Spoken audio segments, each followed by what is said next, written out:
Alors, euh, bonjour.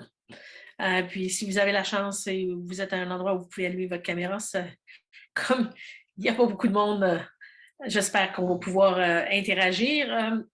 Comme Eric l'a dit tout à l'heure, je fais un peu partout, puis je ne sais pas, juste pour voir si vous pouviez me dire, je crois qu'il y a d'où vous êtes peut-être, là, ça m'aiderait. Si, Et comme on n'est pas nombreux, ne vous gênez pas, on peut allumer le microphone et simplement se présenter rapidement. Oui, c'est ça. Oui, bonjour. Moi, c'est Eba Delphine. Je suis en quatrième année dans le programme d'éducation au campus Saint-Jean. Je vais pour mon premier stage très prochainement en octobre. OK. Bienvenue. Moi aussi, je suis quatrième année au campus et je vais commencer mes stages en octobre. OK. Et... Oui, Vas-y. d'accord, merci. Moi, c'est Wenpayante, ou on m'appelle Wendy. Et je suis en quatrième année et puis je vais pour mon deuxième stage. Super. Et est-ce que vous... Oh, excusez, il en reste une autre. C'est correct. Merci, Annie. Moi, c'est Monique Moquin. Je suis enseignante de sixième année à l'École Sainte-Jeanne d'Arc. OK. Alors, juste pour cette question, là, si vous allez faire vos stages, avez-vous vos placements? Savez-vous dans quel niveau vous allez être? Non, pas encore. OK. Les placements n'ont pas encore été faits. OK, parfait.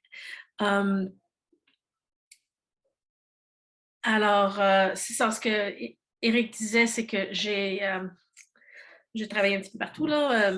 Le réseau, la technologie a toujours été quelque chose que j'ai aimé dès le départ. Quand ça a pris sa place dans la salle de classe, moi, j'étais là. J'ai aidé un collègue, il a belle lurette à créer des bulletins en ligne quand les autres les écrivaient à la main. Je me disais, voyons, non, il y a une technologie, pourquoi est-ce qu'on ne fait pas ça là? Et de fil en aiguille, ça m'a amené au réseau. Pour ceux qui ne connaissent pas ce que le réseau a été, parce que le réseau n'est plus, on était un groupe de spécialistes qui se promenaient, spécialistes, un groupe de gens avec, on avait des psychologues, des orthopédagogues, des orthophonistes, des ergothérapeutes, et moi, j'étais la conseillère en technologie éducationnelle. Alors, c'est un petit peu là où j'ai développé davantage travailler sur les choses que j'aime. Et puis, on en est arrivé à, la technologie est là, puis je sais qu'on a des parcours tous différents. Je veux dire, à l'université, la technologie, pour plusieurs, vous êtes nés avec ça et ça fait partie de... Vous ne pouvez pas imaginer ce que ça pourrait être sans ça. Pour d'autres, on l'a appris puis on avance avec. Je pense que j'ai toujours été, comme on dit, sur le dessus de la vague et pas celui qui faisait tirer par la vague. Et là, aujourd'hui, on est là pour parler surtout des outils qui vont être utilisés en lecture, qui peuvent être utilisés, qui vont aider en lecture. Mais pour arriver là, je vais vous demander, puis partagez, ouvrez votre micro et dites-moi, lire, c'est quoi pour vous? Qu'est-ce que ça veut dire lire?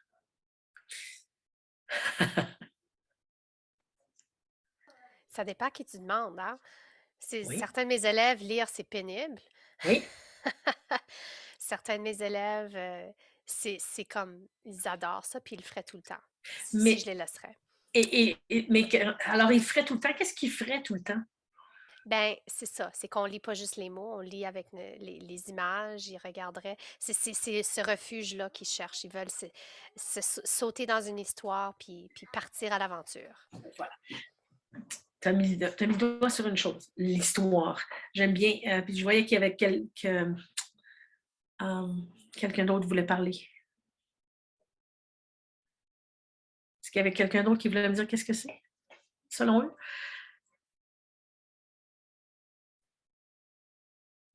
On a peur d'avoir la mauvaise réponse. Il n'y a pas de mauvaise réponse. Quand je vous dis lire, qu'est-ce que ça vous dit?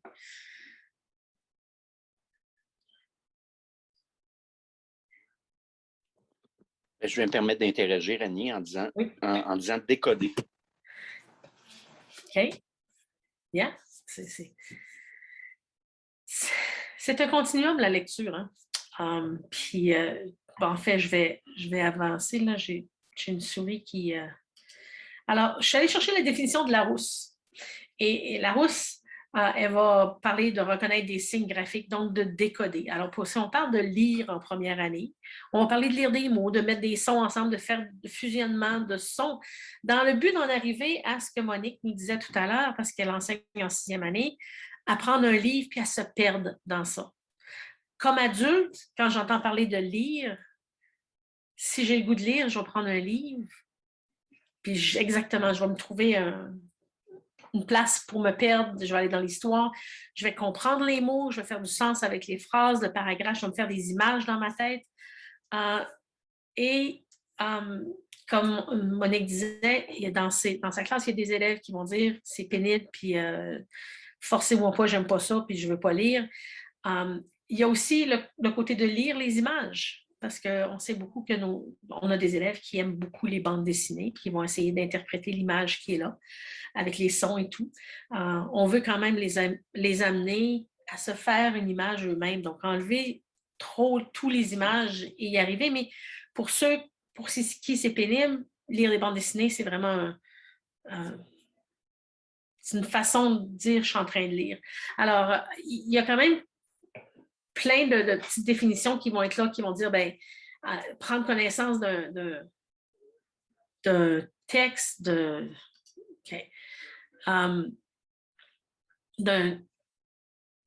contenu du texte, l'énoncé à haute voix, un texte écrit.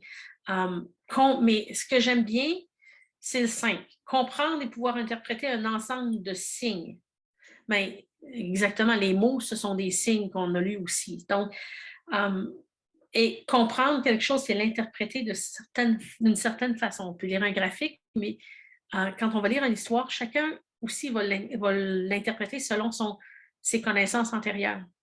Alors, moi, j'ai compris ça, moi, je n'ai pas compris ça.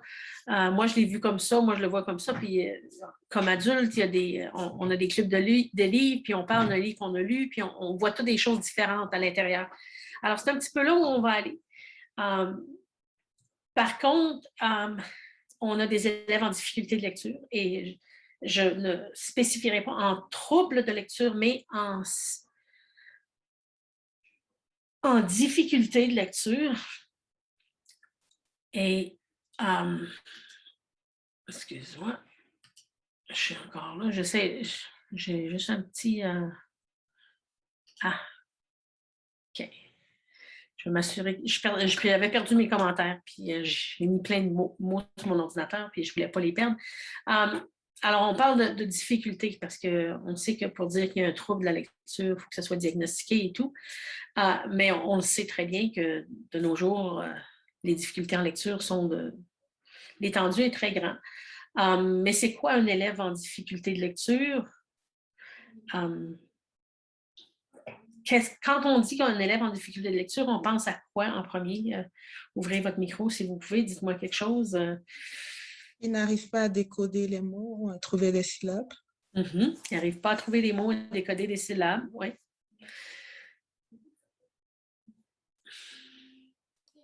Ils veulent ils se mettent de la pression ou ils ne sont pas intéressés au sujet aussi. Déjà, ils sont bloqués même avant de commencer. Okay. Ils ont comme une attitude négative dès le départ. Exactement. Ils ont déjà décidé qu'ils n'aiment pas ça. Oui. Autre chose? Il y en a que c'est vraiment la façon qu'ils apprennent, c'est qu'ils vont lire différemment. Donc, ils ont besoin de se trouver des techniques pour qu'ils puissent mieux lire, soit que c'est des troubles d'apprentissage, soit qui les empêchent. Donc, des fois c'est ça. Yeah. Et exactement. Et dans nos réalités, on va voir que si j'avance, il y a toute une série de troubles. Et ça vient d'un site que Eric mettra sur information après, mais il y a un lien. Ça parle des difficultés d'apprentissage. Et j'aime bien parce que, oui, c'est vrai qu'il y a des troubles d'apprentissage, mais beaucoup de ces troubles d'apprentissage ne sont pas diagnostiqués et on n'arrive pas à les faire diagnostiquer pour plein de raisons. Mais en tant qu'enseignant en salle de classe, puis ce que j'entends, vous allez tous être enseignants ou vous êtes déjà enseignants, on a au moins cette responsabilité de trouver quelque chose pour aider nos élèves, que le trouble soit diagnostiqué ou pas. On sait qu'un trouble diagnostiqué va peut-être nous amener plus d'aide ou mettre ça plus réel. Par contre, c'est ça. Alors, comme Delphine a dit tout à l'heure, difficulté à décoder un texte, ne pas reconnaître les sons qui font l'assemblage des lettres. Et cette semaine, dans les dernières semaines, j'ai eu la chance d'aller faire des tests dans le conseil pour l'initiative du gouvernement qui veut mettre des fonds en place pour aider les élèves de deuxième, troisième année qui ont pris du retard à cause de la pandémie. Et pour donner ces fonds-là, ils veulent qu'ils soient testés. Et j'ai eu cette opportunité d'aller tester justement des élèves de deuxième, troisième année. Exactement ce qu'on faisait, des mots, des sons, des lettres. Et c'est pas évident. C'est vraiment pas évident. Petit instant, s'il vous plaît. Je peux te comme le dernier point, là, difficulté à comprendre le vocabulaire d'un texte. Ça, si je peux ajouter que je le vois beaucoup, surtout même arrivé en 6e année, énormément d'élèves qui manquent de francisation. Donc, ça, c'est un gros dilemme aussi. Ils connaissent pas assez de vocabulaire. Ils manquent de vocabulaire. Donc, souvent, je dirais que c'est la plus grosse difficulté auprès de mes élèves, même mes bons lecteurs. Ils peuvent décoder, ça, c'est pas un problème, mais ils n'ont aucune idée du mot. Fait qu'il faut aussi qu'on aille les enseigner comment, deviner, comment aller chercher des indices qui me donneraient à peu près, ce serait quoi la définition de ce mot-là que je connais pas. Alors, puis essayer de l'utiliser puis les exposer à plus de vocabulaire. Puis je trouve que avec tout ce qu'on utilise, comme on a beaucoup de bandes dessinées, tout ça récemment, et c'est bien, mais on manque de vocabulaire parce que justement, il y a les gros mots, ils ne s'insèrent pas dans les bandes dessinées. Donc, les élèves, ils sont pas exposés à ça. Fait que ça, pour moi, c'est une grande tendance depuis les derniers 10 ans que les élèves parlent moins et puis ils n'ont pas assez de modèles, si tu veux. Et réellement, depuis les derniers 10 ans, on dirait possiblement depuis l'arrivée des belles tablettes de Netflix, de tout ce qu'on peut mettre l'enfant devant qui va faire que nous, on a du temps pour faire autre chose. Et je parlais il y a quelques années avec quelqu'un qui me disait, on va voir de plus en plus des problèmes langagiers. Autant que l'enfant ne s'exprime pas bien, un enfant de 5 ans qui rentre en maternelle puis qui n'a pas de vocabulaire parce qu'il n'a pas eu la chance de parler. Et l'autre jour, petite anecdote, justement, je suis à la retraite. Donc, une de mes routines le matin, c'est d'aller prendre une grande marche. Et puis, je me promenais, puis il y avait une maman qui était sa petite fille dans la poussette, puis elle lui parlait. Puis là, mais c'est quoi ta saison préférée? Est-ce que tu aimes mieux venir ici à l'été ou à l'hiver? Elle lui posait plein de questions. Puis pourquoi tu aimes mieux l'hiver? Puis j'ai eu envie de l'arrêter en lui disant, es-tu enseignante? Parce que je vois aussi d'autres parents qui se promènent avec la poussette et qui sont sur le téléphone, puis que l'enfant regarde ce qu'il veut regarder, puis maman est sur le téléphone en train de... Alors, il y a les deux. Et tu vas avoir un enfant qui va être beaucoup plus apte à... Il faut communiquer, je veux dire. Si on ne communique pas avec eux, ils n'apprendront pas à communiquer, puis c'est en parlant qu'ils vont revenir. Alors, oups, je retourne en arrière parce que... Ouais. OK. Alors, on parle de difficulté aussi à identifier les idées principales, les idées secondaires. Et souvent, ce qu'on va observer, c'est que l'enfant a tellement de difficulté à décoder, à faire des sons, puis à prononcer un mot, puis à se concentrer sur l'autre. Et toute cette action du cerveau qu'il prend pour décoder chacun des mots, il ne l'a pas pour faire du sens avec une phrase. Alors, il le perd. Alors, pourquoi on parle de développer un vocabulaire global? C'est d'apprendre à reconnaître des mots davantage et à ne pas avoir à les décoder à chaque fois. Alors, plus on avance, on devrait être capable d'avoir un vocabulaire global plus grand. Comment ça, on peut le développer? C'est certain que, et Monique, tu as vécu le mur des mots. Et moi, j'ai enseigné au Centre Nord, mais j'ai aussi enseigné en immersion. Et en immersion, il était important d'avoir ce mur des mots pour exposer nos élèves au vocabulaire parce qu'ils ne le parlaient pas du tout à la maison. Et je pense qu'on arrive dans... Le pendule est arrivé au point où on se dit, ben, peut-être qu'on en a besoin aussi dans toutes nos classes. Mais c'est de développer un vocabulaire global. Et nos enfants vont aller lire, puis j'avais des mots sur le test qu'ils devaient lire, puis il y avait chemin, mais chemin est devenu chien très, très vite. Ça commence par ça finit par un, c'est chien. On veut aller vite parce que tout va vite dans leur vie.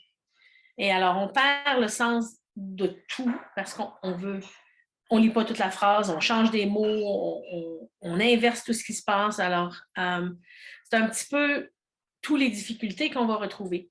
Je ne vous donnerai pas des suggestions pour tout régler ces problèmes-là, mais ce que je vous dis, c'est comment on peut l'appuyer, parce qu'aujourd'hui, c'est à partir de la technologie qu'on a, comment est-ce qu'on peut appuyer nos élèves. Je ne dis pas arrêter de lui enseigner, même s'il est en 6e année, à développer son vocabulaire global. Et ça, au niveau de la classe, il y a autre chose à faire. Moi, ma partie où on veut demander, c'est de travailler vraiment avec quels sont les outils de technologie, des outils compensatoires pour les aider. Parce qu'on ne veut pas brimer un élève dans ses apprentissages. Et dans mes exercices d'aller faire mes évaluations, j'étais dans une classe de 3e année, j'ai évalué 5 élèves qui ne sont pas arrivés à me faire 10 mots, à me dire 10 mots sur une carte de 10 mots, ils n'arrivaient pas à les reconnaître. C'était des mots comme chemin, main, œil. C'était pas des mots difficiles. Et je les regardais et je me disais, je pense même que ces enfants-là, parce qu'il y avait des cartes de non-mots. Si vous savez ce que les non-mots sont, c'est tout simplement des sons attachés ensemble pour faire décoder un enfant, mais il n'arrivait pas à décoder sur des cartes de décodage. Il arrivait à me décoder ro, toin ou teint. Mais sur 10 mots, 4 mots. Donc, tu as dit que tu as un enfant de 3e année qui n'arrive pas à décoder. Puis là, j'en ai fait 4-5 dans la même classe. Et je me dis, pour enseignante qui doit enseigner ses études sociales de 3e année, ses sciences de 3e année, leur montrer à faire des textes quand ils n'arrivent même pas à aller chercher les mots. Alors, à quelque part, oui, on veut continuer à leur montrer à lire, mais on veut aussi leur donner le goût d'apprendre. Puis on ne veut pas les brimer dans ce qu'ils sont capables, parce que de l'information, c'est de l'information. Hier, je faisais un test dans une école et il y a un élève qui vient de nous arriver de la Tunisie qui parle pratiquement pas le français ni l'anglais. Il a fait son éducation en français un petit peu, il peut la lire, mais on voulait évaluer ses connaissances de numératie, pas ses connaissances de la langue. Fait qu'on est allé dans l'école chercher quelqu'un qui pouvait interpréter. Et finalement, à la fin, quand on a regardé son test, il a très bien réussi. Il comprenait les concepts de mathématiques, il les a faits. Et on a vu qu'au cours, on avance. Donc, on n'arrêtera pas d'y enseigner la langue, mais on veut aussi lui permettre de montrer ce qu'il est capable de faire. Alors, donc, on veut permettre l'utilisation des outils, mais pour bien l'appuyer, pour que ces outils-là soient utilisés et bénéfiques pour l'élève, il faut développer une habitude chez l'élève. Il faut que l'élève le fasse constamment. Puis ça prend de l'accompagnement, ça prend des rappels. Je suis allée faire des formations sur les outils dans les salles de classe avec les élèves. Puis il y a une enseignante qui me dit « Oh, mais regarde, tu n'as pas besoin de faire ça pour elles, ils sont bons. » J'ai dit « Non, regarde, eux autres aussi, je peux le faire pour eux. Ils vont trouver quelque chose qu'ils vont aimer dans ça. » Mais ces outils-là, entre autres, au Centre-Nord, puis j'ai quelqu'un de nouveau. Éric, si tu m'aides avec ça, là. Oui, je suis là. J'ai quelqu'un de nouveau qui est rentré? Tu veux dire au Centre-Nord? Non, quelqu'un de nouveau qui est rentré dans la salle, c'est Amani. OK. Et Amani, est-ce qu'on peut savoir où tu te trouves?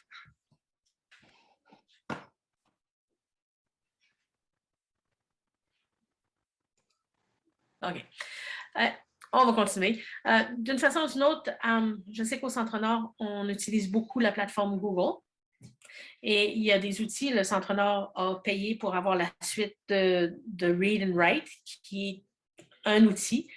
Mais il faut accompagner l'élève et souvent, c'est trop long, c'est trop long. Le pire des petits bugs qu'on a avec ça, puis on va y arriver, c'est que à chaque fois que Chrome fait une mise à jour, il va souvent désactiver Read Write.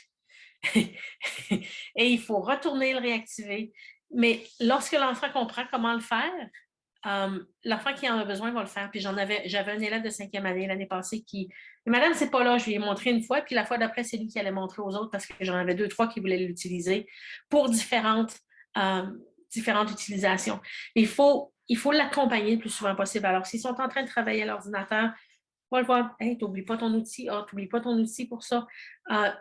Toi-même, comme enseignant, utilise-le quand tu projettes quelque chose au tableau. Et on va aller voir tantôt certaines applications, puis vous allez voir comment ça peut... Oui, je peux le montrer. Donc, si moi, comme enseignant, je l'utilise, je leur démontre aussi que ce n'est pas une perte de temps, je le fais. Et de créer une équipe de soutien, entre autres, surtout quand on va parler d'un enfant qui a vraiment, vraiment des besoins, puis qui a absolument besoin. Il faut que l'élève, il faut que les parents, il faut que l'enseignant embarque. Il y a plusieurs années, je suis allée, avant d'aller en salle de classe, j'ai accompagné un élève justement qui était à Sainte-Jeanne d'Arc, qui a changé d'école éventuellement, mais on a commencé sur un ordinateur et si je ne me trompe pas, il finit sa 12e année et il est encore avec son logiciel. Et je sais pour avoir parlé à sa mère en disant, qui me dit, ça a changé sa vie, ça a changé son approche face à l'école. Puis, en tout cas, ce que j'entends, puis ce que je vois de ce qui se passe, il semble que... je vois Monique qui dit oui, je pense qu'on parle de... Mais c'est quand même... C'est bon. Oui, cet élève-là a gradué, puis on va en parler tout à l'heure, mais ça prend une équipe. La mère a embarqué, elle lui a fait travailler l'été, elle faisait... Il était passionné par la photo, fait qu'on a dit, on va faire du photojournalisme au début. Alors, il prenait une photo, puis il écrivait à propos de cette photo-là, puis il aimait ça parce que c'est quelque chose qu'il adorait. Donc, il utilisait l'outil parce qu'il pouvait l'utiliser à la maison et à l'école. Alors, comme ça qu'on va l'appuyer, puis là, on va passer dans... Bon, si j'étais à la bonne place, on arriverait à avancer ma page. Alors, ça, c'est au niveau de la lecture, c'est 5 outils qui font leur place. Puis là, on regarde, puis on dit, OK. Alors, Ghost Reader qui est dans le coin, c'est un outil Mac. Et il ne fait que de la lecture. Que de la lecture.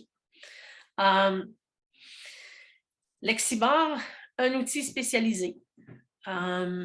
Lexibar, c'est un outil qui a besoin carrément d'un ordinateur lui-même, d'un logiciel qu'on va télécharger.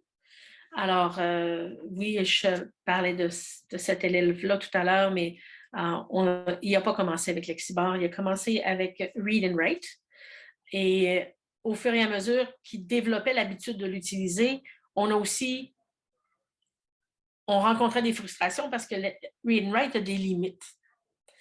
Et c'était surtout au niveau de l'écriture. En lecture, Read, Write, Lexibar vont faire exactement la même chose. Au niveau de l'écriture, et quand on en parlera à la prochaine session, on va voir qu'il y a des différences. WordQ a été un qui a été favorisé avant l'arrivée des Chromebooks au Centre-Nord et il y a encore un conseil scolaire qui utilise WordQ pour Chrome, mais c'est deux logiciels un peu Read, Write, WordQ qui se font un peu compétition.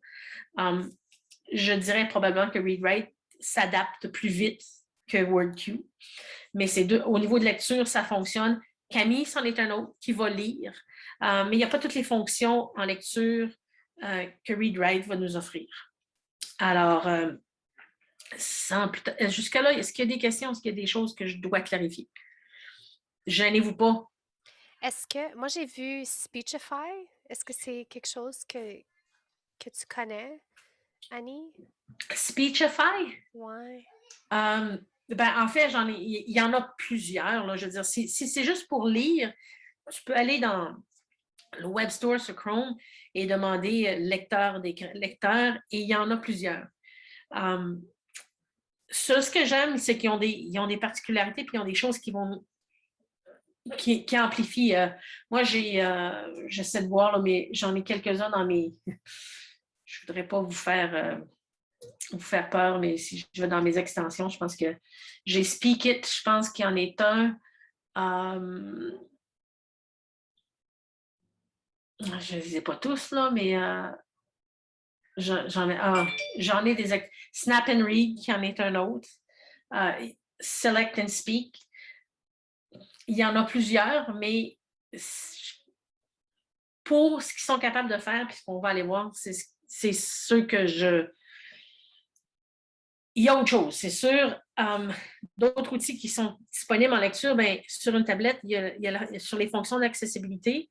Sur l'ordinateur, il y a une fonction d'accessibilité qui va aller faire un voice-over ou un lecteur d'écran. Le Mac en a un bon. Le PC en a un aussi. Sur la tablette, il y a l'accessibilité qui va faire le lecteur d'écran où il y a une option que tu peux aller chercher qui va être lire seulement ce qui est surligné. Alors, quand tu es dans un texte, parce qu'autrement, il va lire tous les menus, il lit tout. Et Eric nous présentera tout à l'heure un autre une application de téléphone qui fonctionne aussi pour aller lire des choses, mais pas exactement dans la même chose que l'accessibilité de l'ordinateur. On pourra vous le présenter tout à l'heure. Alors, Ghost Reader qui est sur le Mac, Lexibar dont je vous ai parlé, Camille, ReadWrite. Alors, WordQ, c'est un logiciel soit installé ou l'option dans Chrome. Et comme moi, j'ai installé la version démo pour l'activité, il ne va pas me permettre d'aller chercher dans Chrome. Mais ce qui est intéressant de WordQ comparé à d'autres, c'est que WordQ a une grande variété de voix. Ce que ReadWrite n'a pas, ce que Camille n'a pas. C'est-à-dire, quand je parle de variété de voix, c'est quand tu choisis WordQ français, tu as des voix belges, des voix françaises, tu as des hommes, des femmes, tu as toute une variété de voix que l'élève peut personnaliser. Alors, souvent, les élèves disent, mais c'est toujours une femme qui parle, j'aime pas ça. Alors, l'idée d'être capable de choisir dans WordQ, c'était un avantage. Bon. Puis ce que je vois, c'est que même si tu allais chercher dans le Web Store WordQ présentement, si tu es au Centre-Nord, tu ne le verras pas.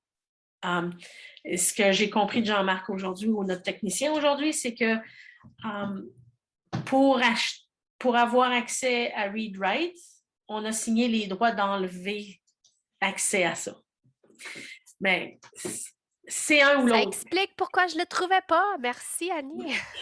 Tu vas le trouver en téléchargement. Tu peux télécharger l'application pour la démonstration, là, pour un certain nombre de jours. L'application, si sur ton ordinateur à toi, tu peux le télécharger. Sur l'ordinateur d'un élève, on ne pourra pas parce qu'au conseil scolaire, nous, on a des Chromebooks, donc ce n'est pas possible. Mais il est très, très simple à l'utiliser, tellement que ça vous... Je n'irai pas en grand détail parce qu'en voyant l'autre, on va voir un petit peu ce qu'il y a.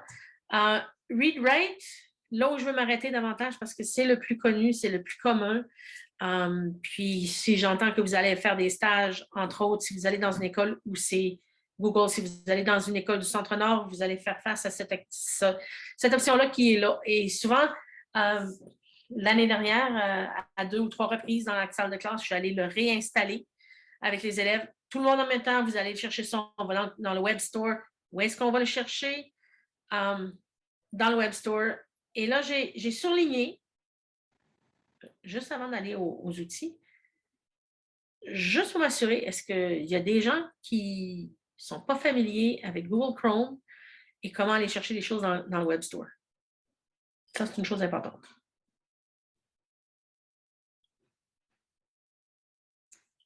OK. Je vais passer à mon écran d'élève.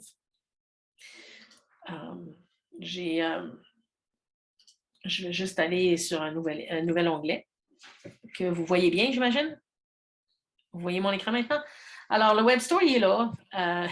Il est là. Il se trouve aussi, ce que je vois souvent avec les élèves, c'est d'aller chercher plus d'outils et des extensions. Alors, et ça, c'est les extensions qui sont installées dans mon compte d'élève du Centre-Nord, puisqu'on m'a quand même permis cette option-là. Mais pour aller en chercher d'autres, je clique sur Extension et j'ouvre le Chrome Web Store. Donc, j'aurais pu le faire tout à l'heure sur ma première page où ça disait Chrome Web Store. Je pourrais le faire en cliquant sur Application. Je vais ouvrir le Web Store et je vais chercher l'extension que je cherche. Alors, je sais que et je l'ai cherché, je ne le trouve pas, il n'existe pas. Mais tout à l'heure, on parlait de Speak It.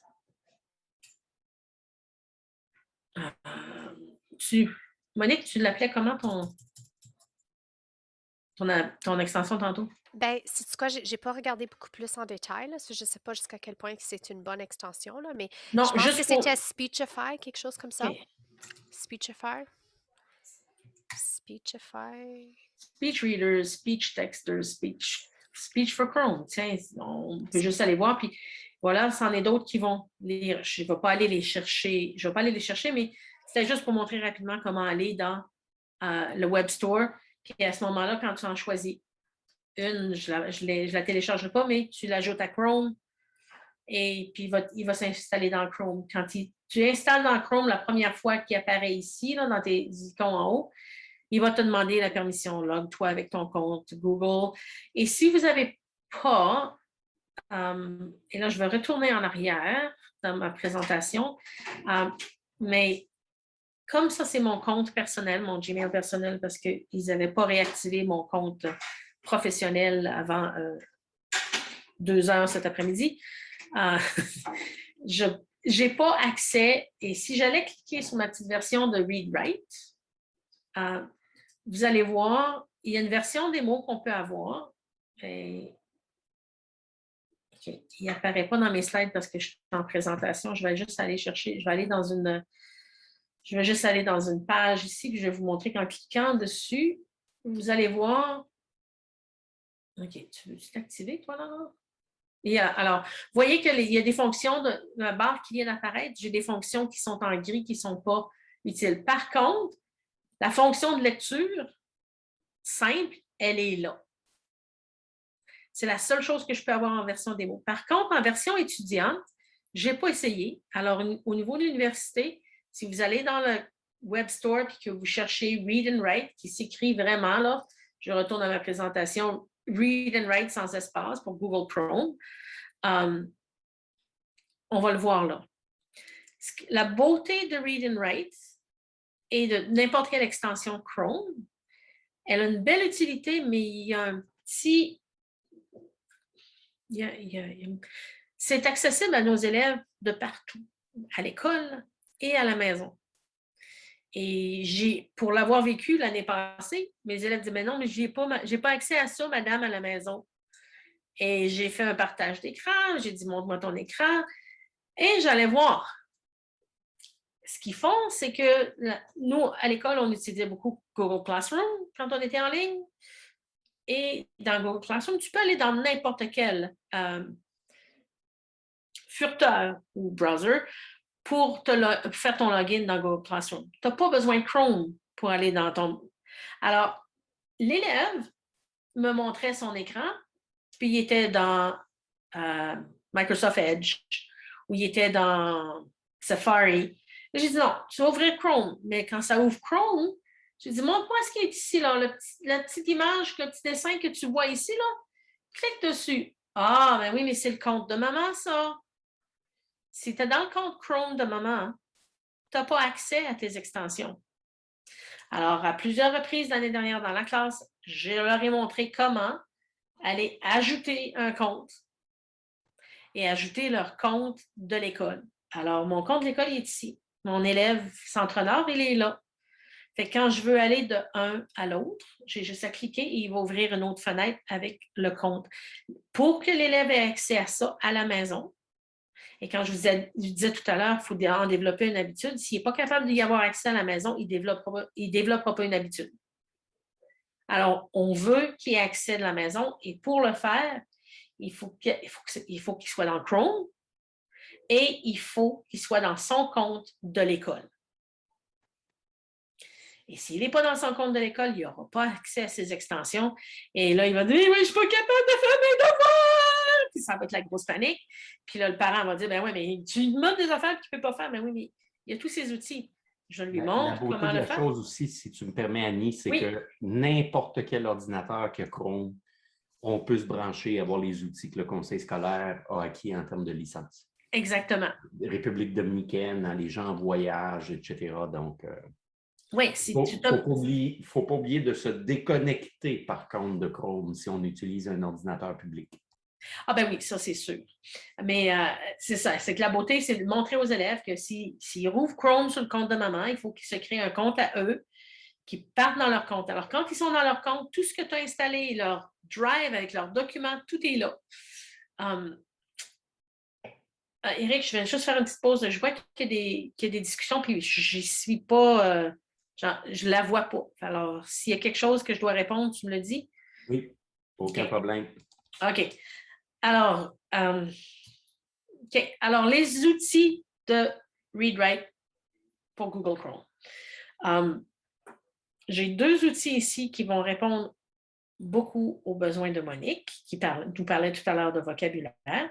C'est les outils de base de la lecture, jouer, arrêter, jouer, pause et arrêter. On va aller voir que sont ces outils autour d'ici qui vont être... Et j'ai celui-là. Alors, je vais aller dans mon écran d'élève pour que vous puissiez voir où j'en suis. OK, j'ai un petit texte ici sur les Cheerios. Et je vais faire, je vais actualiser la page parce que j'ai remarqué que si le texte reste trop longtemps là-dedans, il perd certaines de ses fonctions. Je vais juste le réinitialiser pour qu'on soit sur la même longueur d'onde avec le texte. OK, il va prendre quelques secondes. Et j'aurais peut-être dû aller vous... pendant qu'il va le faire, tous les textes que je vais vous présenter, c'est des textes PDF. Parce que c'est surtout là où on veut aller lire. Et ensuite, on ira en ligne. Pour les textes de Google Doc, tout est la même chose dans un document Google. Alors, si tu tu veux donner un document à tes élèves qui est dans Google Doc, il va être capable d'utiliser tous les outils de ReadWrite qu'on va voir tout à l'heure. Alors, je vais aller sur mon texte de Cheerios. Alors, quand je l'ouvre maintenant, avant, on avait PDF pour Text Help. C'est changé depuis l'été, qui est devenu Orbit. Alors, quand tu vas ouvrir un PDF, il va te demander, si je prends par exemple, je vais prendre un petit là, et ici. Mais quand je viens pour l'ouvrir, il me l'ouvre en prévisualisation. Je ne peux pas le faire. Il va me donner... OK, donne-moi l'option là ici. Et il va dire ouvrir avec. Il devrait me dire ouvrir avec.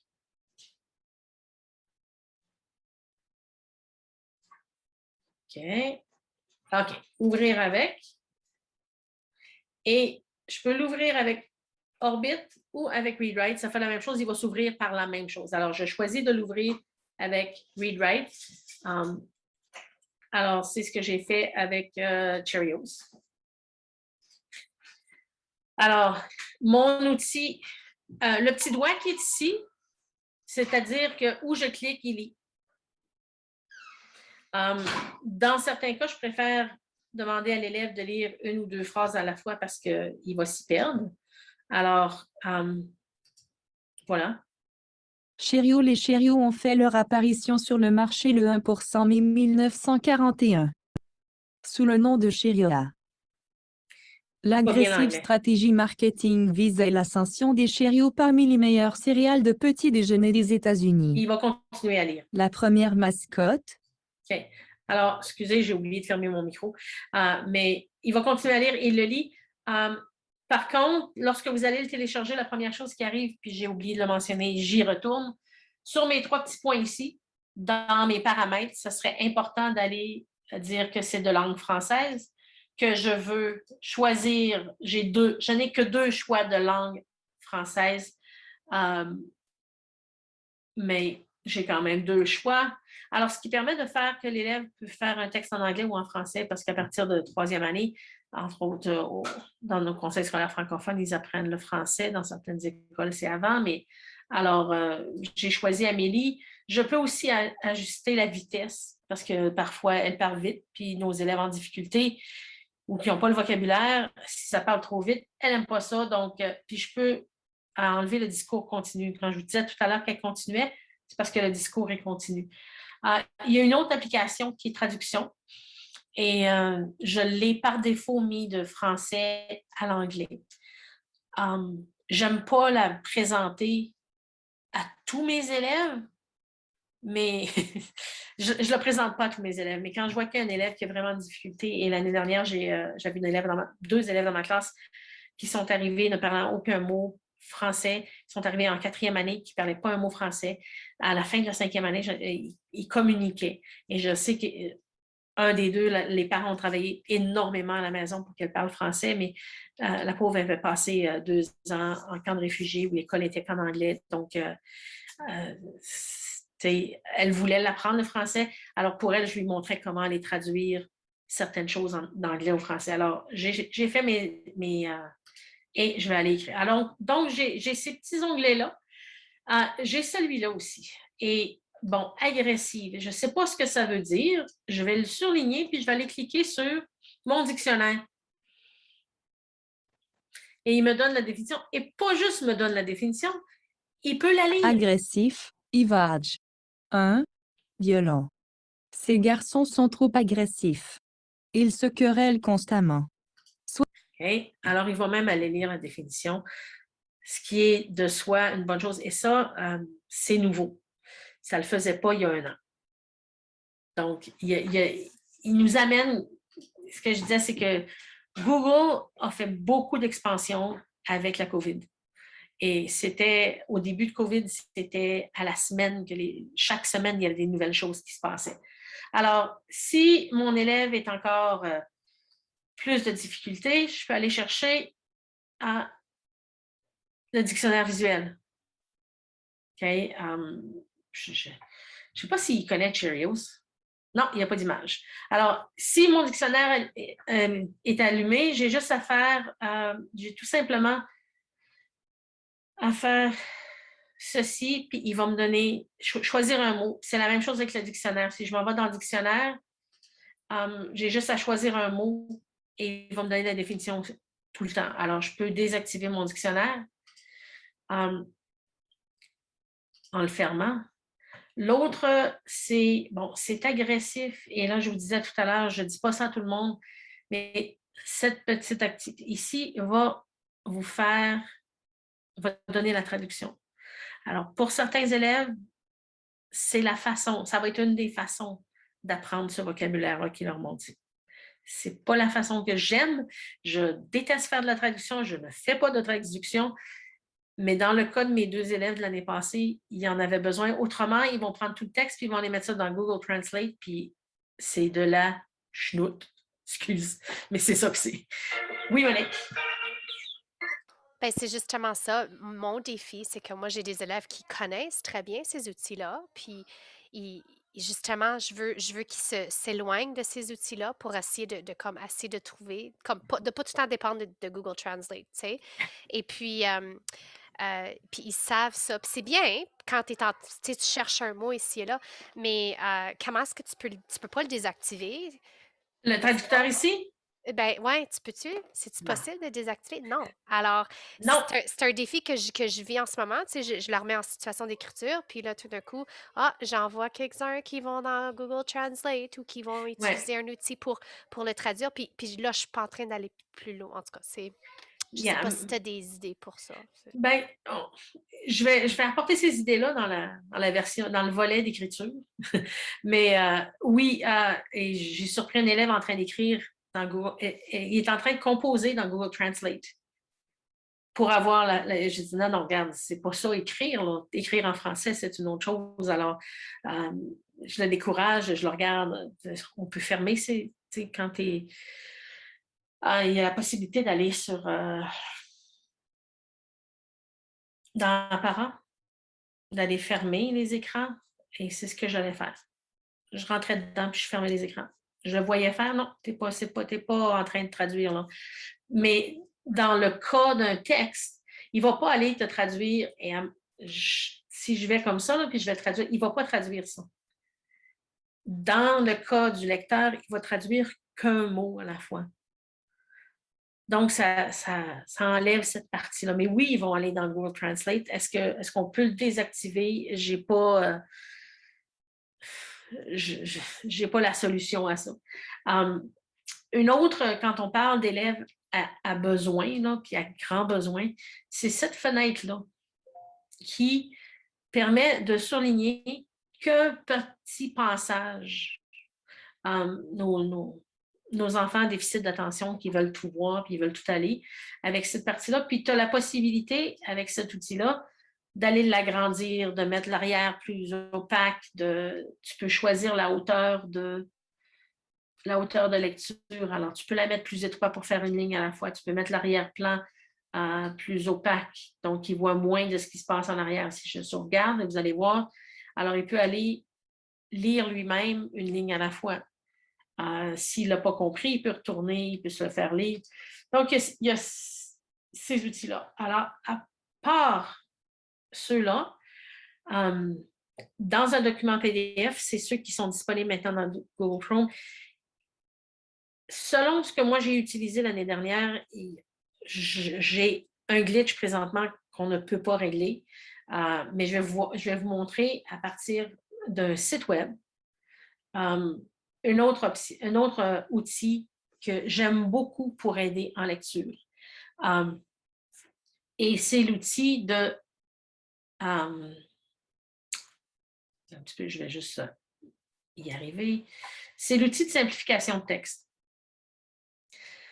Et j'ai eu ces discussions-là, j'ai fait des présentations avec des grands du secondaire où le prof ou leur montre, vous allez lire cette page-là, puis je sais que c'est un élève qui est en besoin, qui a des difficultés en lecture, qui ne lit pas plus qu'un niveau 4e, 5e année, puis je me dis comment il va faire.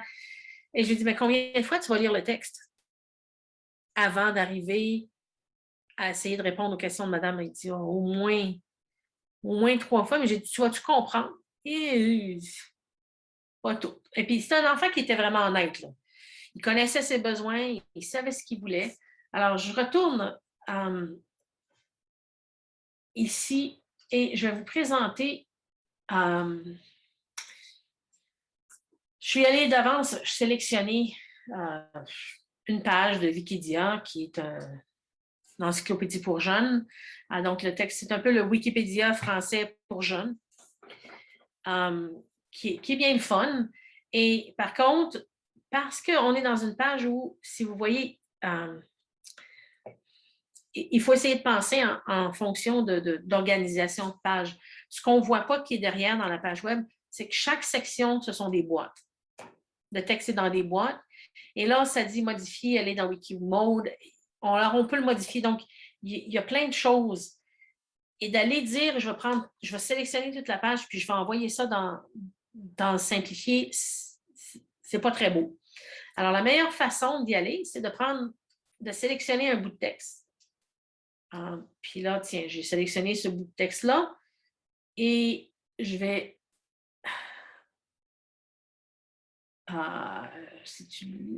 je l'ai simplifié, je ne sais pas lequel, là. Non, celui-là. Tiens, les chèvres. Alors, j'ai les chèvres et j'ai tout le texte que j'avais tout à l'heure. Je peux le simplifier, c'est-à-dire, le simplificateur, c'est un algorithme qui va enlever les adjectifs, les adverbes, qui va enlever de l'information qui ne semble pas nécessairement attachée au sujet. Et ce que je dis aux élèves, puis comment je le présente, c'est que quand tu as une vue d'ensemble de ce que c'est, par exemple, avant d'aller voir un film, tu vas regarder la bande-annonce. Tu vas avoir une idée de ce qui se passe dans le film. Quand je présentais des livres à mes élèves, je leur racontais un petit peu, je leur donnais un petit sommaire de ce qui se passe dans le livre. Donc, il y avait une idée de ce qui se passait et ensuite, ils vont lire puis élaborer. Alors, en le simplifiant le plus possible, puis là, je pense que je suis simplifiée à 25 %, l'élève en difficulté devrait être capable, en utilisant la fonction de lire, de comprendre ce qui est là, parce que c'est beaucoup plus simple que l'ensemble du texte. Il accroche sur des mots, ben, il peut aller voir. Qu'est-ce que c'est la reproduction? Donne-moi la définition. Puis je vais la lire. Et développer ses habitudes à le faire. Là. Je pourrais le faire lire, lui n'est pas là. Alors, quand j'ai lu ça et que j'ai compris cette partie-là, ça, c'est une lecture. Je vais l'augmenter un petit peu. Tiens, je l'ai augmenté. Je peux faire une deuxième lecture. Je l'augmente encore. Et j'en fais une troisième lecture. Et ce que je disais, c'est si j'arrive à la fin que j'ai tout mon texte, ça c'est 100 % de mon texte. J'imagine que ça, je suis autour de 80 %. Et ici, autour de 60 %. Alors, si l'élève finit par comprendre 60 % du texte, il est déjà sur la même longueur d'onde pour avoir des discussions avec la classe. Puis prenons un élève où son niveau de lecture est tellement bas, tu veux leur donner un texte papier, toi-même, prends ce texte-là, mets-le dans le simplifieur et diminue-le. Alors, si tu veux avoir une discussion avec les élèves, il va avoir des grands points où il va parler de la même chose. Au lieu de dire, bien, je vais faire un texte sur les chefs de montagne, on parle des chefs de montagne en classe, puis voilà le texte que je vais faire, mais comme lui, il est au niveau deuxième année, je vais aller chercher un livre de deuxième année sur les chefs de montagne. Il n'y a pas un élève de 4, 5, 6e année qui va être bien content de ça, puis encore moins au secondaire. Alors, en prenant ce texte-là, en le simplifiant, puis en le mettant, et voilà l'autre chose qu'on peut faire, c'est que tu peux changer, tu peux l'avoir en blanc sur noir, pour le lire, parce que pour certains, c'est plus facile. Tu peux changer la police, tu peux la mettre plus grosse. Alors, pour que ça ait l'air moins différent, si tu insistes à le donner en papier, mais là, en police plus grosse. Même là, et il y a différentes polices. Et il y a cette police qu'il ne nous l'a pas donnée, mais il va me la donner tout de suite. Okay. Il me la donne seulement quand je vais changer. Ça, c'est la police Open Dyslexic, qui a été... qui fonctionne pour certaines personnes. Et ce qu'on voit, ce que vous pouvez remarquer, si je la mets un petit peu plus gros, les lettres sont plus grasses dans le bas. Alors, les lettres qu'on se mélange souvent, les P, les D, les B, ils sont plus espacés. Et cette compagnie qui a développé cette chose a fait plein de tests avec les enfants dyslexiques et a découvert que ça fonctionne pour beaucoup. Les lèvres plus espacées, les lignes plus espacées. Alors, c'est une autre façon aussi d'aller aider des enfants avec des difficultés de lecture. Alors, il y a toute cette possibilité, puis il y a aussi, si je ne me trompe pas, j'ai la possibilité d'aller l'imprimer à quelque part.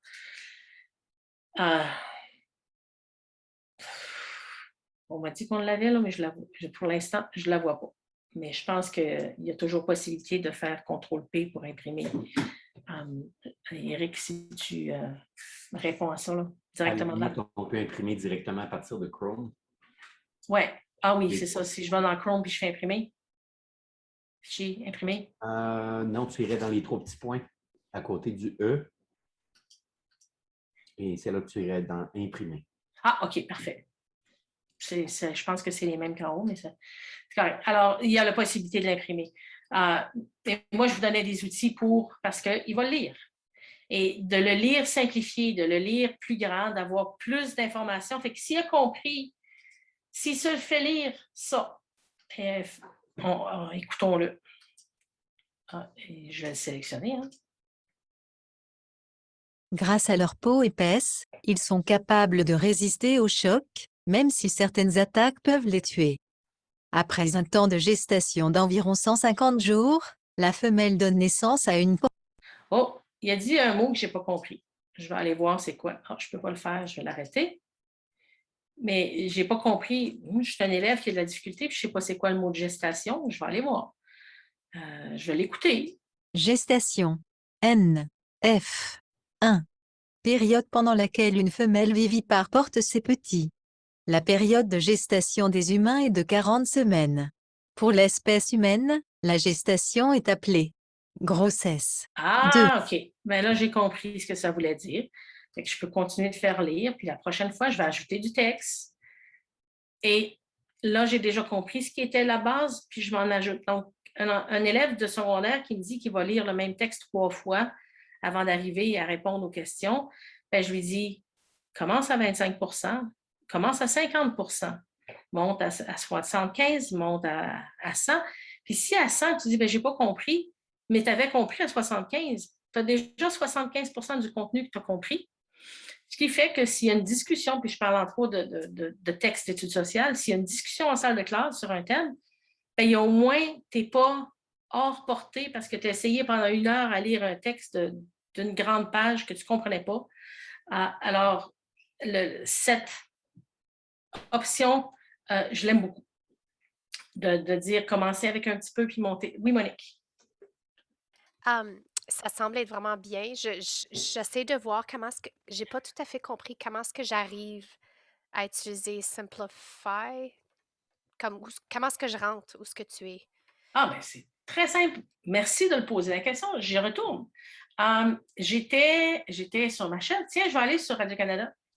Je suis allée sur un site de Radio-Canada pour enfants, jeunesse, et je regardais un petit peu. Je vais retourner en arrière pour vous montrer où j'arrivais parce que je ne peux pas tout simplifier. Puis je vais même fermer ceci parce que je ne veux pas.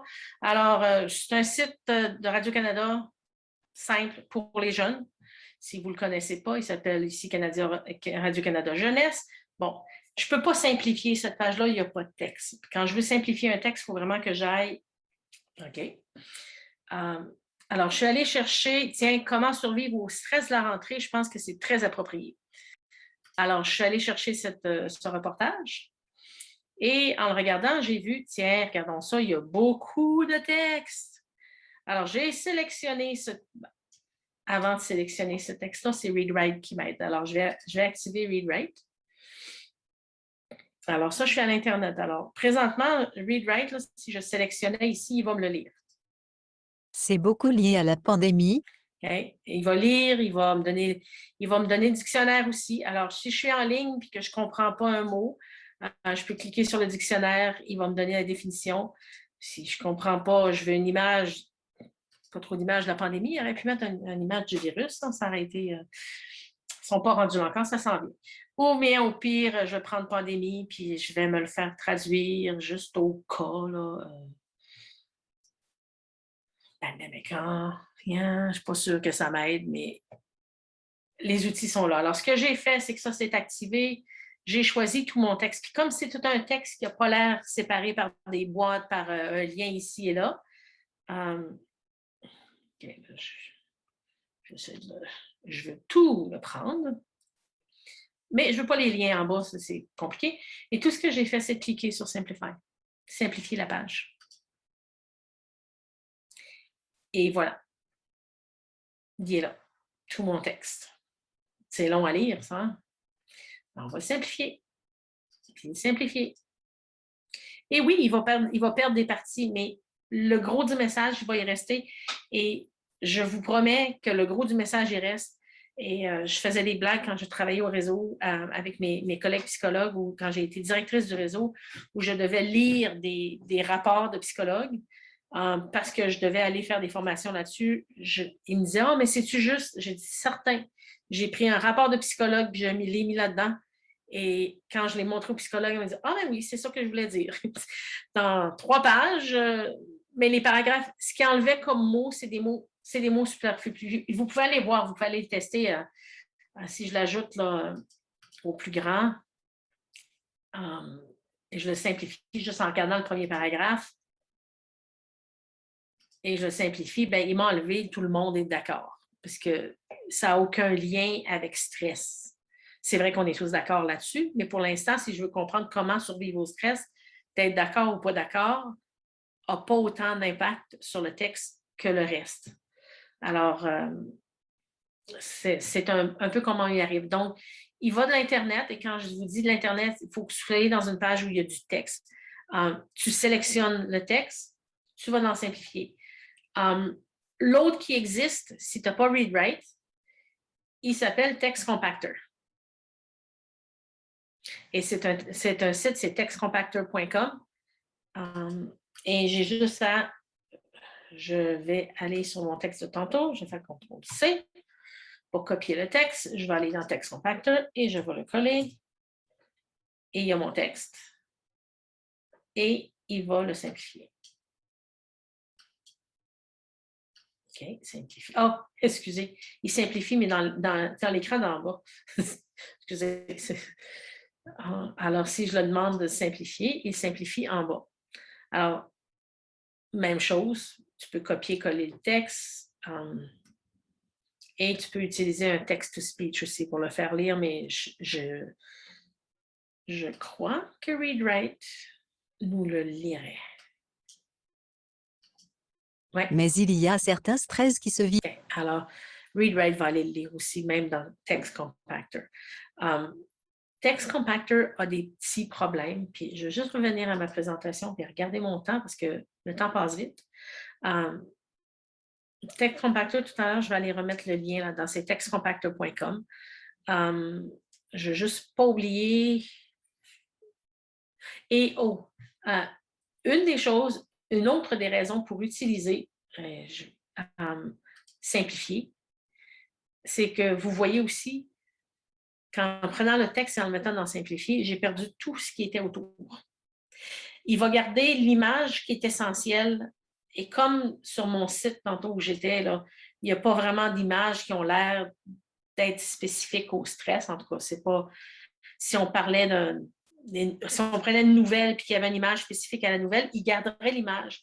Mais il enlève tout le busy autour. Là, alors, si moi, comme en enseignant, je voulais l'utiliser juste pour faire le tour de ça dans la classe, puis que je ne veux pas qu'il soit occupé à regarder toutes les annonces, les bandes annonces qui passent de chaque côté ou en bas ou en haut, là, bien, tu le mets dans Simplifier, tu peux présenter un texte qui est super bien avec ton tableau blanc, tu peux aller surligner, tu peux surligner avec tous tes outils de surlignage de ReadWrite, là. Mais il y a aussi cette option-là pour nos élèves qui vont passer plus de temps. Puis si je regardais sur mon site où ce que j'avais tantôt, bon, ils vont bien être plus intéressés aux petites images qui sont à côté que d'essayer d'aller lire le texte qui est là. Puis Radio-Canada n'est pas si pire, mais dans certains, si j'étais sur Wikidata tantôt, bien là, j'ai des images qui vont apparaître, j'ai d'autres choses, puis il y a des annonces qui viennent. Alors, en allant dans Simplifier, tu as tout le texte et rien d'autre autour. Alors, il enlève les annonces, il fait un écran plus paisible. Utilisons ce mot. Okay. Je sais que j'y arrive. Il y a... Où est-ce qu'on trouve nos textes? Bien, il y a des textes qui sont en ligne. Beaucoup de textes sont en ligne. ReadWrite va aussi prendre des EPUB. Et j'en avais tout à l'heure, j'ai téléchargé, je ne sais pas si, excusez,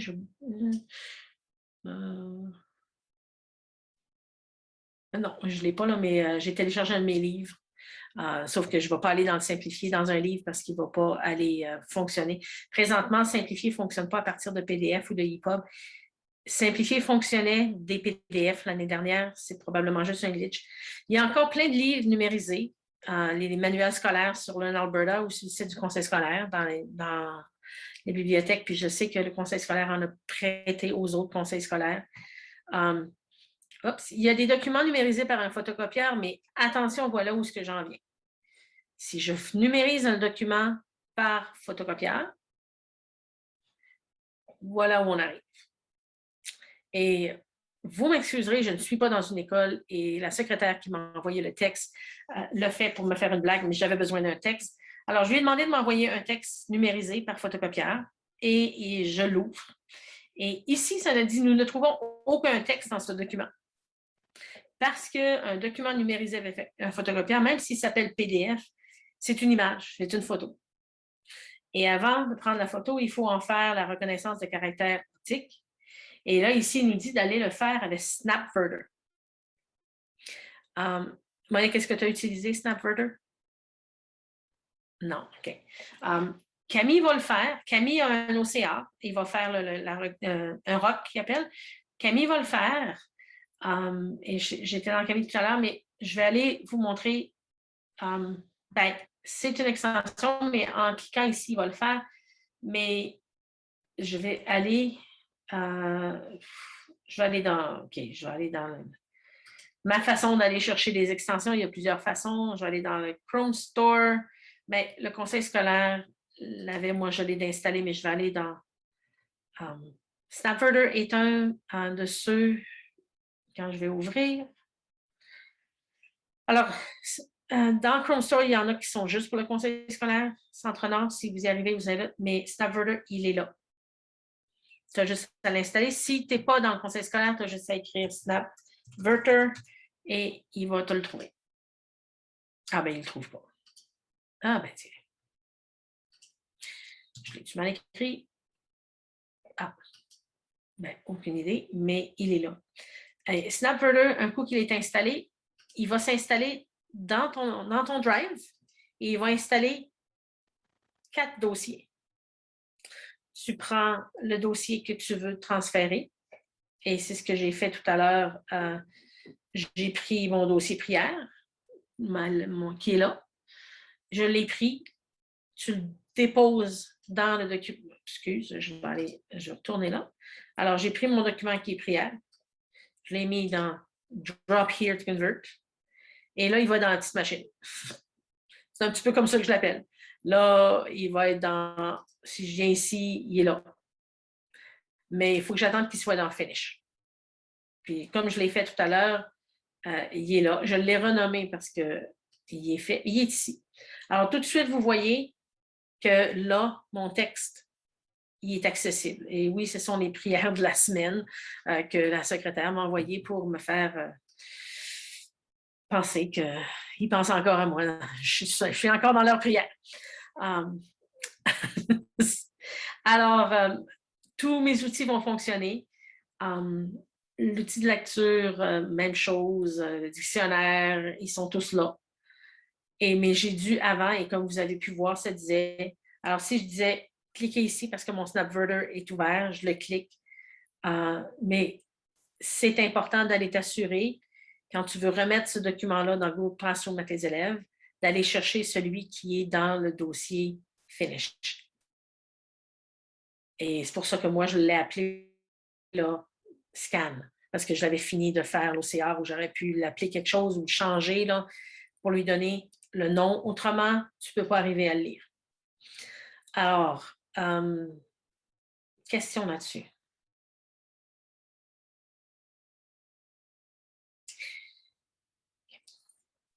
Je vais me permettre de... Je vous ai pris... Moi, j'ai une petite question, mais c'est surtout plus parce que j'utilise Read and Write, évidemment, mais j'ai pas l'option Simplify, ça l'apparaît pas dans ma boîte, comme dans mon petit écran. Puis quand je suis allée cliquer sur les 3 petits points pour aller voir, peut-être pour l'ajouter, voir comme les détails, je vois qu'il apparaît puis qu'il a été coché. Puis je me demande si peut-être je sais pas, peut-être si le conseil scolaire aurait comme désactivé certaines options. Ben, je te dirais que probablement non, parce que ça, là, c'est une page du conseil scolaire. C'est un compte du conseil scolaire Centre-Nord. Mais ça dépend où tu es. Il ne va pas apparaître partout. Alors, quand je suis allée dans prière tout à l'heure, là, tu ne le vois pas, ton simplifié. Si je clique sur Read Write, et je vous disais qu'il y a un glitch, il apparaît ici. Mais si je clique dessus, il va m'ouvrir une fenêtre et il va tourner. Il ne le fait pas.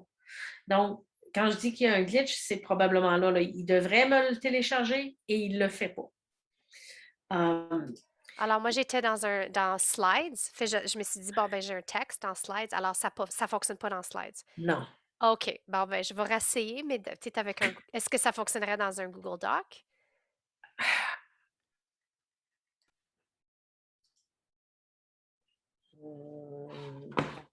Bonne question. Je n'ai pas le Google Je l'ai Doc. essayé avec le compte de Trifon, Annie. Oui, et l'autre chose, c'est que s'il apparaît, va en ligne, va sur un site en ligne et prends un texte puis va voir, il devrait apparaître. S'il n'apparaît pas, ce que Jean-Marc va dire qui fonctionne tout le temps, enlève ReadWrite et réinstalle-le. C'est quand tu appelles le service achat ou à TELUS, ils disent débranche-le puis rebranche-le. Combien de fois je l'ai fait, madame? Alors, d'habitude, je commence en disant OK, j'ai fait ça, demandez-moi pas de le faire encore. Quoi d'autre est-ce que je peux faire? Mais aujourd'hui, c'était ça. Alors, je vais juste fermer 3 millions d'onglets. Mais ton texte que tu viens dans ton slide que tu voulais, tu pourrais aller prendre et le mettre dans Text Compactor. En copier-collant. Je ne vois pas Simplify dans Google Doc. Non, j'ai l'impression que Simplify est présentement juste en ligne. Et c'est qu'il y avait une application avant qui s'appelait Readability qui permettait d'aller. Oui, Monique, elle le connaît parce que j'en ai parlé souvent avant ça, là, mais il n'existe plus. Mais Simplify fait ça avec le site Web aussi. Si tu le gardes comme ça, tu as tout ton texte, mais tu n'as plus les extras à côté. Alors, je vais juste tourner. Alors, Camille va le faire aussi. Camille va faire de la reconnaissance de caractère. Par contre, Camille fait de la lecture, mais n'a pas tous les outils de dictionnaire visuel, l'outil de traducteur. Camille est plus limitée. Camille a des belles fonctions, des choses super le fun qui marchent bien avec Google Classroom. Puis l'année passée, j'ai eu cette discussion-là avec une collègue qui me disait oui, mais prends Camille. Non, moi, je veux qu'il utilise ReadWrite.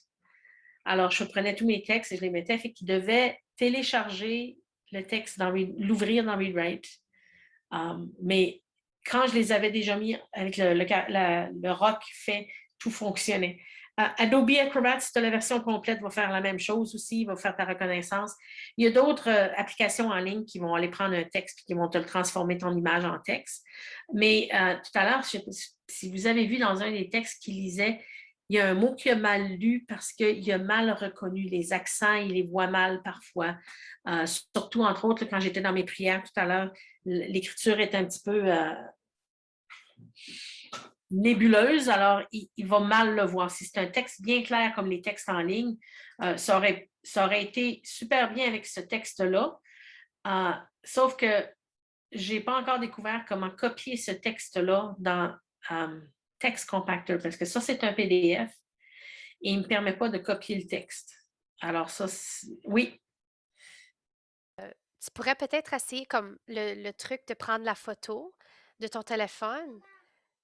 Puis de Oui. là, si tu cliques sur Save As dans ton Google Drive, Puis là, quand tu rentres dans ton drive, une fois que tu arrives dans ton ordinateur, puis tu cliques sur ouvrir avec, puis Yeah. là, tu pourrais essayer d'ouvrir avec un Google Doc, mais là, tu aurais une partie du texte, puis à partir de là, aller dans Text Yeah. Contractor. Ça serait comme plusieurs étapes, mais ça pourrait peut-être Ouais. fonctionner. Puis tu as des applications de téléphone qui vont faire un beau scan avec de la reconnaissance de caractère. Il y a de plus en plus d'applications.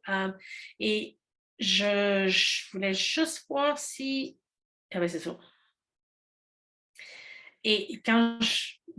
Yeah. Alors, c'est le seul hic que j'ai parlé avec Text Compactor, c'est que je suis allée chercher... en fait, si je viens ici puis je l'ouvre, je vais juste prendre page 5. Je ne sais pas s'il va fonctionner. Ah non, toi, tu as fait de la reconnaissance. Hein? Je voulais... Okay. Et oui, Valentine Picoté. Je vais l'ouvrir avec... J'ai essayé de le prendre et le mettre dans le Text Compactor. Mais certains outils de reconnaissance de caractère vont faire que il va voir la fin d'une ligne et il va mettre comme, je parle comme dans les vieilles dactylos, il va faire un retour solide, tu changes de ligne. Alors, chaque fin de ligne, elle est... okay. Alors, si j'avais essayé de copier ce texte-là, ou quand je le faisais lire, et vous allez voir un petit peu, je pense qu'on va le voir ici, quand il va lire. Si je le fais lire, vous allez voir ce qui se passe. Les filles, c'est nouilles. Très. Nouilles. De vraies pâtes. Fadées. Molles comme des spaghettis trop. Cuits. Sans sauce. Okay. Alors, vous voyez qu'il fait un arrêt à chaque ligne. Par contre, un coup rendu ici, il ne fait plus. J'ai l'impression qu'avec tous les petits caractères qu'il y a eu là, il y a eu de la misère à faire sa reconnaissance de caractère et cette page-là a été un petit peu choyée et maganée. Alors, puis quand on essaie de copier, parce que je n'arrive pas à copier, il ne me permet pas de copier le texte, mais quand je l'ai ouvert dans Acrobat et j'ai copié le texte en Text Compactor. Ça, c'est la façon dont je l'ai fait. Quand je suis arrivée dans Text Compactor, il me donne... Les lignes sont coupées. Alors, il ne va pas simplifier le texte. Il va simplifier ligne après ligne. Parce que ce n'est pas un texte fluide. Alors, ce que je me suis mis à faire dans Text Compactor, c'est d'aller voir où il y avait... je voyais qu'il y avait des choses qui ne se suivaient pas, puis d'aller enlever les espaces supplémentaires. Parce que dans certains cas, il va faire... je ne sais pas comment le dire en français, là, mais un hard return au lieu d'un soft return. Ça se dit comment en français, M. Eric? Je ne peux pas te dire. OK. Mais on se comprend quand je dis ça? Oui. OK. Alors, il fait une fin de ligne au lieu d'une fin. Yeah, il fait une fin de ligne à la fin de chaque. Au bout de la ligne, comme on avait avec notre vieille dactylo, il fallait taper dessus pour changer de ligne. Là. Ben, c'est ça qu'il fait. Et si on avait les petits caractères, on pourrait voir qu'au bout, il fait 2 petits crochets au lieu de 1. Quand c'est une ligne continue, il fait juste un petit crochet. Mais de toute façon, c'est là. Je vois le temps, puis Eric est à veille de me dire Annie, puis je veux que tu nous présentes ton petit outil. Ce qui est important, c'est de choisir un outil, de développer l'habitude, puis de créer le besoin. Puis même dans certains cas, en lecture, on va moins créer la frustration. En écriture, quand on va y arriver, on va voir qu'on va créer la frustration rapidement si on développe une habitude. Mais c'est la développer, cette habitude-là, puis la développer même en l'utilisant en salle de classe. Présente ton texte au tableau. Tiens, aujourd'hui, c'est pour moi qui va lire. Amélie va lire celui-là, ce paragraphe-là. Joachim dans la classe va lire celui-là. Ahmed dans la classe va lire l'autre paragraphe, puis ensuite, on va revenir à Amélie. C'est quoi les mots qui sont difficiles? On va aller sortir les mots qui sont difficiles. On va aller voir c'est quoi que ça veut dire. Alors, l'utilisant, développer une habitude pour les élèves d'aller le faire. Et oui, c'est la beauté si on a un élève dans la classe qui peut nous aider à appuyer avec ça aussi. C'est bon. l'entourer, créer le besoin. Créer le besoin que l'élève sente que « wow, ça m'aide énormément quand je fais ça. Ou « ah, c'est plate, je suis obligée de porter mes écouteurs. » Ils aiment tous ça, porter des écouteurs. Parce qu'on ne sait pas ce qu'ils font à travers. Hein? J'ai découvert qu'ils cachent leurs applications de musique très loin. Alors, c'est un petit peu l'ensemble. Fait que s'il y a des questions, là, gênez-vous pas. J'ai mis mon adresse courriel. S'il y a de quoi, n'hésitez pas à m'écrire. Je suis retournée, j'ai encore mon adresse Centre-Nord aussi. Monique, s'il y a de quoi, n'hésitez pas. Je peux prendre du temps, on peut se faire un meet, on peut parler de quelque chose, voir s'il y a des choses. Mais entre-temps, c'est là. La prochaine étape de mes présentations, qui est le 6 octobre, va porter sur les outils qu'on peut utiliser pour l'écriture. Et c'est sûr qu'on va revoir bien souvent les mêmes outils. Mais tout à l'heure, on parlait de créer une habitude, créer une frustration. C'est qu'avant d'aller à des outils qui sont dispendieux, il faut que l'élève soit capable de montrer qu'il veut utiliser ces outils-là et que ces outils-là ne répondent pas à ses besoins. Et c'est là qu'on développe une frustration. Puis, comme je disais tout à l'heure, elle se développe davantage en écriture qu'en lecture, parce qu'en lecture, ils vont tous lire. Sauf si l'élève te dit « Ah ben, les deux voix qui sont disponibles dans un read-write, ce sont deux voix de femmes. » Et je n'ai pas encore trouvé la possibilité d'aller ajouter des voix comme WordQ peut le faire. WordQ a une variété de voix et je sais que j'ai des voix à la française, des voix belges, des voix qui ont un accent plutôt africain, dépendant des pays, là, mais alors les élèves s'identifiaient à ces voix-là, puis ils s'amusaient à tester les voix.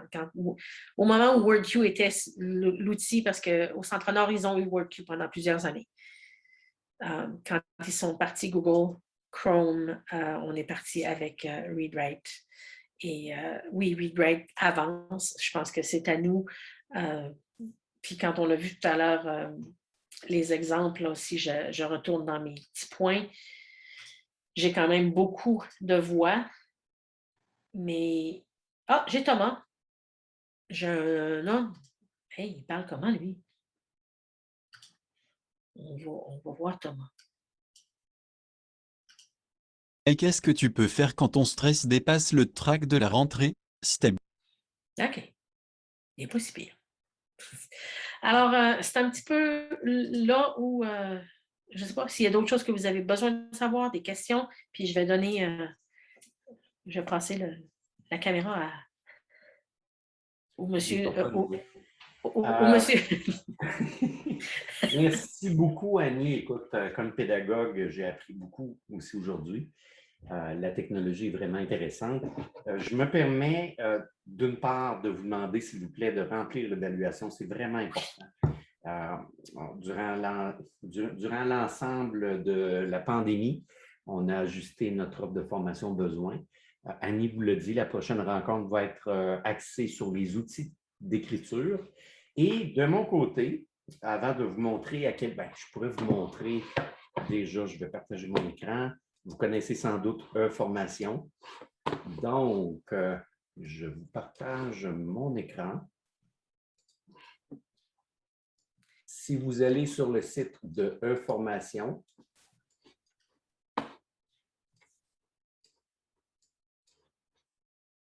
là, j'ai beaucoup trop d'onglets d'ouvert, mais bon, eformation.cpfpp.b.ca. L'ensemble des webinaires, des vidéos, va être placé dans l'onglet ici CPFPP. Donc, vous allez avoir une page outils d'aide à l'apprentissage avec les liens d'Annie, les présentations, les vidéos. Vous serez libre de les partager avec vos collègues enseignants, enseignantes. Et le dernier outil, j'aimerais ça que vous marquiez dans la fenêtre conversation. Est-ce que vous connaissez Seeing AI? Seeing AI. S-E-E-I-N-G. AI pour Artificial Intelligence. OK, non. Alors, malheureusement, pour le moment, c'est disponible uniquement sur appareil iPhone ou encore iPad, sur iOS. Je vais à nouveau partager mon écran, mais celui de mon téléphone cette fois-ci. Vous allez voir, c'est génial. C'est destiné au départ aux gens qui ont des problèmes, ce ne sera pas long, aux gens qui ont des problèmes de vue. Donc, à l'origine, c'était pour les personnes avec une petite vue, faible vue ou encore personnes aveugles. Mhm. Voilà, normalement, vous devriez voir mon iPhone. Ça vient, oui. Et j'ai devant moi un livre pour la Grèce antique. Alors, l'icône signe et un, vous la voyez. Vous voyez également KNFRB. C'est qu'au départ, c'était une demande du centre-est pour des élèves qui avaient des problèmes non seulement de lecture, mais bon, dyslexie ou peu importe les problèmes, pour que ces gens-là puissent, par exemple, à l'épicerie, être pleinement fonctionnels. Alors, le KNFB avec le petit cercle blanc, l'icône en bas de iPhone Face, c'est au-dessus de 120 US, pardon. Mais Seeing AI, c'est un produit de Microsoft qui est complètement gratuit, disponible sur iPhone. Ce que je n'aime pas, alors je viens d'ouvrir l'application, c'est qu'on a une option de lecture de texte rapide. Donc, si je vais par-dessus mon livre... De là, il y a il devait de respect envers les aînés. Leur repas consistait habituellement en pain d'orge, fruits, fromage et un affreux brouet noir. Je comprends maintenant pourquoi les Spartiates ne crèvent deuxième option, qui à ce moment-là me permet de prendre un scan. Ne bougez plus. Traitement en cours. Et donc, je peux scanner un manuel. Vous voyez que je peux par la suite faire play. Et voilà. Et regarde, oui, je dis, regarde tes lignes arrêtent. Donc, il fait de l'OCR, mais il ne veut pas ta reconnaissance complète. Alors, si tu voulais utiliser ça dans Text Compactor, il faudrait que tu ailles au bout de fruits, entre fruits et fromage, enlever l'espace. Oui. Mais si tu veux vraiment, c'est long. Mais il y a aussi une façon, dans Word, il y a une façon rapide d'enlever toutes ces affaires-là, mais oui. C'est quand même, par rapport à l'application que j'avais trouvée, c'était Troy qui m'avait demandé dans le temps Annie, c'est quand même une amélioration par rapport à un produit de 120 US. Ah oui. Mais il faut que tu leur montres ce que ça donne quand tu montres tu scannes le visage de quelqu'un ou une couleur en Oh my God! Aucun bord visible. Non. Parce que visage. Je l'ai essayé tantôt. Prends le mien, prends le mien. Un visage à proximité de Center, à moins un visage à traitement en cours. Homme de 62 ans aux cheveux gris portant des lunettes qui semblent neutres. Non, c'est quand même très bien. Ça lit la monnaie également. Là. Vous voyez l'option monnaie, code barre. Donc, c'est quand même bien. C'est complètement gratuit pour iOS. J'aime bien le... 62 ans. Écoute, le plus jeune qu'elle m'a donné, c'est 59 ans. Come on. Moi, m'en donne 52. Et là. Oh my God, là, je suis curieuse. Alors, si vous avez un iPhone, c'est complètement gratuit. Vous allez sur le Apple Store. Je tiens à te remercier, Annie, au nom du consortium provincial francophone. Et c'est ça. Alors, ne vous gênez pas pour partager ce webinaire-là. Je pense que les outils d'aide à l'apprentissage sont de plus en plus nécessaires pour nos élèves. Et j'arrête l'enregistrement à l'instant.